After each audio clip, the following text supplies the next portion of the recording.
При проведении рейдовых мероприятий с 15 по 23 марта текущего года сотрудниками Управления экономической безопасности и противодействия коррупции МВД Республики Абхазия выявлены действующие объекты по добыче криптовалют в Ачимчирском и Гулырыбском районах.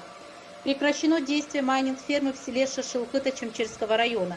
В частном домовладении на установленных стеллажах работало 181 устройство по добыче криптовалют. Оборудование отключено, устройства энергоподачи опечатаны. Для исключения возможности повторного подключения демонтирован обеспечивающий данный объект электроэнергии трансформатор мощностью в 1 мегаватт. При повторной проверке майнинг-объекта на территории консервного завода в Ачимчирском районе отключены от энергопитания 250 единиц криптоустройств.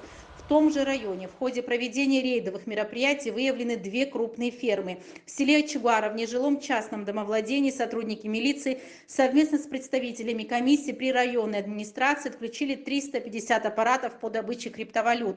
Силовые кабели отрезаны от линии электропередачи. Отключен от энергосети объект в селе Шашилкыт на 100 устройств. Изъят кабель, связывающий линии электропередач с трансформатором в Гулырыбском районе. Два объекта с функционирующими майнинг-устройствами на 153 единицы техниками опломбированы и опечатаны соответствующим образом. Обесточиваются от энергосети также не действующие на момент проверки майнинг-фермы. В столице республики прекращена деятельность двух действующих на момент проверки адресов с работающим оборудованием. Сотрудниками Управления внутренних дел по городу Сухум совместно с представителями администрации города в ходе проведения проверок отключено более 45 аппаратов.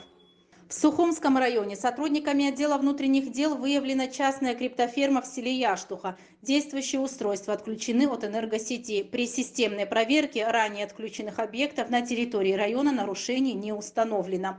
Оборудование частично демонтировано. 15 ранее отключенных и опечатанных объектов проверено в Гагрском районе. Нарушений также не выявлено. На 3 объектах в поселке Бзып и Пицунда оборудование полностью демонтировано владельцами. Сотрудниками милиции систематически проводится мониторинг майнинговых ферм. Рейдовые мероприятия по выявлению незаконно действующих объектов по добыче криптовалют проводятся под личным контролем министра внутренних дел Дмитрия Дбар. Проверки проводятся как в дневное, так и в ночное время.